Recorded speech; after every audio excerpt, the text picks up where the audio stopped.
In this tutorial, we are going to be talking about how we recode a variable. One of the principles of good questionnaire design is that you should build certain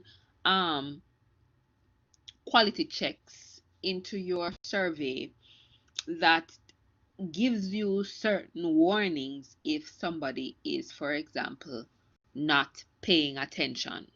For example, so what might happen is somebody might be completing your survey.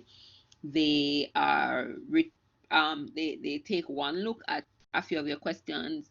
They get a general sense to how the questions are being measured, um, and so they're able to go through and just click blindly without actually paying attention to what you're asking. So say for example, you have a series of questions and you ask the respondent to indicate their level of agreement, and all of them are measured on a scale of 1 to 5, with 1 being strongly disagree and 5 being strongly agree. It is possible for the respondent then to not be able, not actually read through all of your statements before clicking agree on the statements. They can go through and click 5, 5, 5, 5, 5 or 1, 1, 1, 1, 1 without reading. Now, clearly, that is not ideal. It could negatively impact your research outcomes because you are getting poor quality data in that way, right? Because what you're recording is not somebody's true feelings or true attitudes on a measure, but literally just a series of random clicks. In a situation like that, it would be good to be able to identify when persons are not really paying attention. And you can do that by either reverse wording or reverse coding your questions. Reverse wording is where you have a series of positive statements, but mixed into the series of positive statements is actually one statement that is negative. So for example, I love this brand, I would buy this brand repeatedly, and then another question would be like, this brand tastes bad. Now, clearly, if somebody isn't paying attention, then they would be, say, for example, they intended to agree with everything.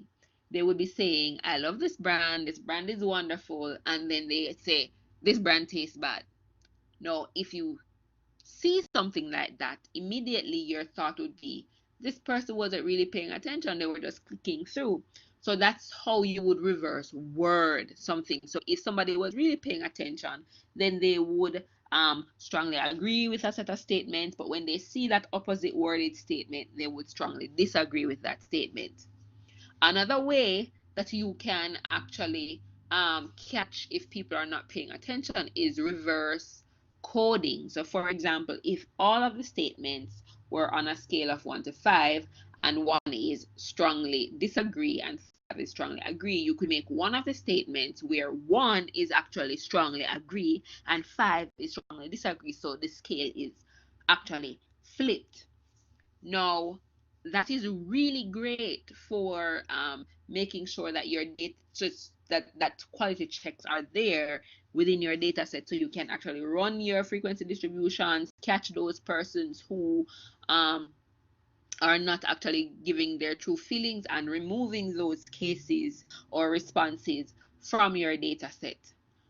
But once you have done that, if you have to, for example, utilize that item in combination with other items, for example, create an index, then you would have to actually recode or flip that scale to ensure that all the items are being measured in the same way.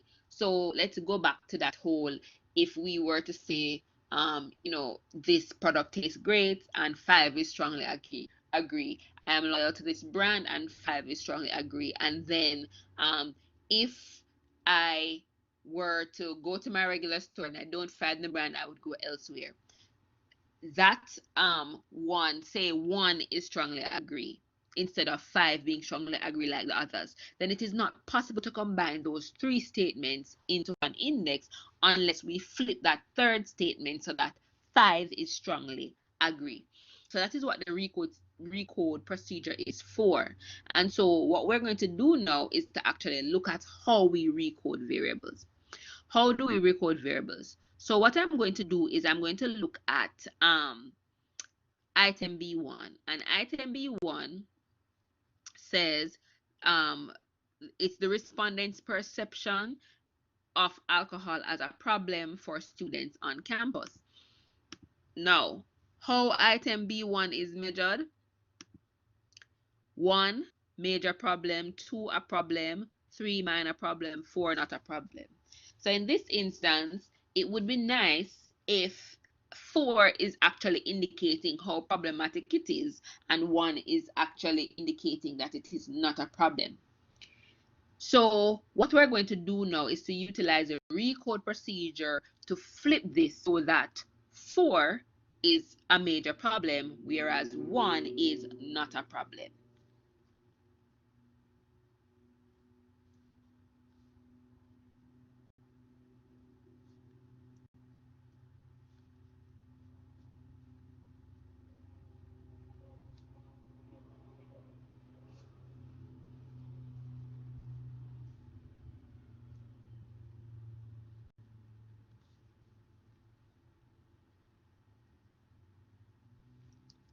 So how do we recode?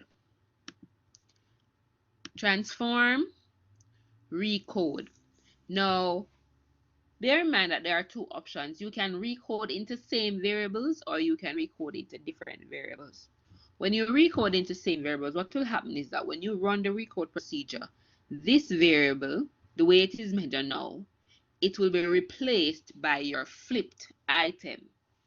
There is a downside to this.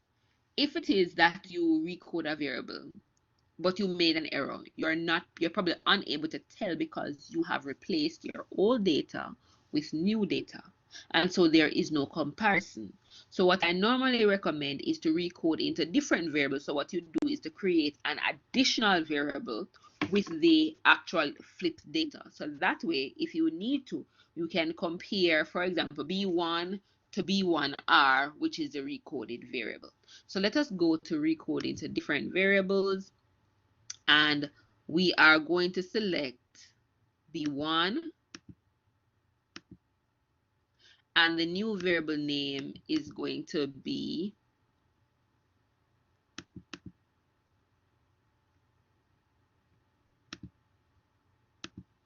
B1R, and this is going to be the label is B1 recoded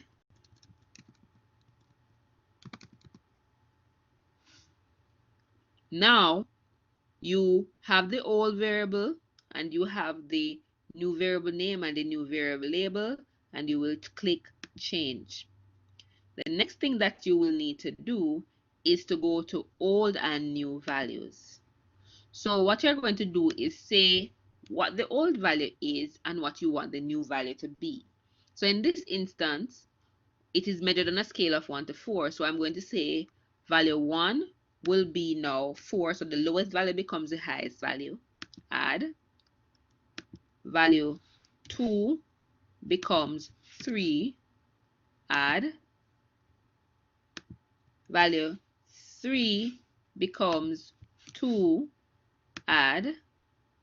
And value 4 becomes 1. Add. So you see 1, 2, 3, 4 now becomes 4, 3, 2, 1.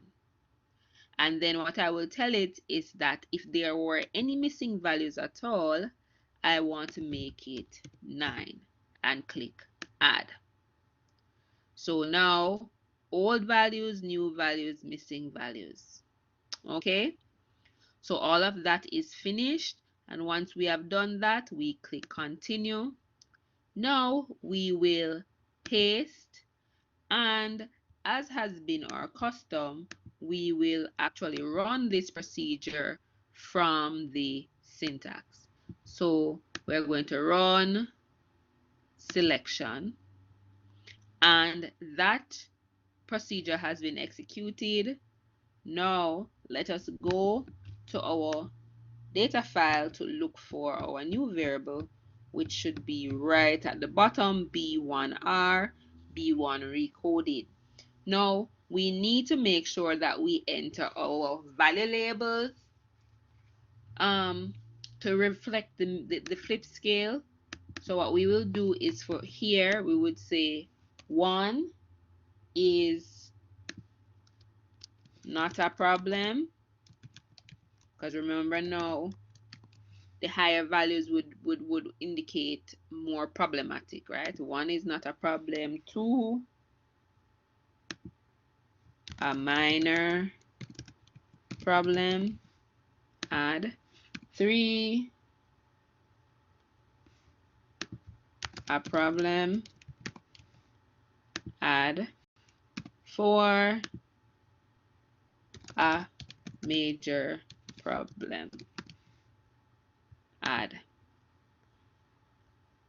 Okay, and we had designated 9 to be missing, so we have to go and say 9 would be missing, and that's okay. And we can run a frequency distribution on this new variable, which is B1R. Here it is. And I don't need any statistics. I just need my, and I don't need any chart, so I'm deselecting a chart type. So I just need my my new variable. So I'm going to click paste, and I will run it from my syntax, run selection. So here we have our newly recoded variable B1R, which is B1 recoded, as we can see here. We should also run a frequency distribution on the original variable B1 just to ensure that the recode procedure went through well, and that means comparing the new variable to the original variable. So I am here now running a frequency distribution on B1. So paste, and we're going to run it from the syntax. Okay, so here we are comparing B1 to B1R to B1, and as you can see, this table and this table are actually mirror opposites. So look at this, 1400 at the top, 1400 at the bottom, 3254 second, 3254 second from the bottom. So this is the original B1, this is the new variable, and so we can see that the recode procedure actually went through very well. So this concludes our tutorial on how to recode a variable. If you need to actually recode any items, this is the or these are the series of steps that you would take to recode a variable.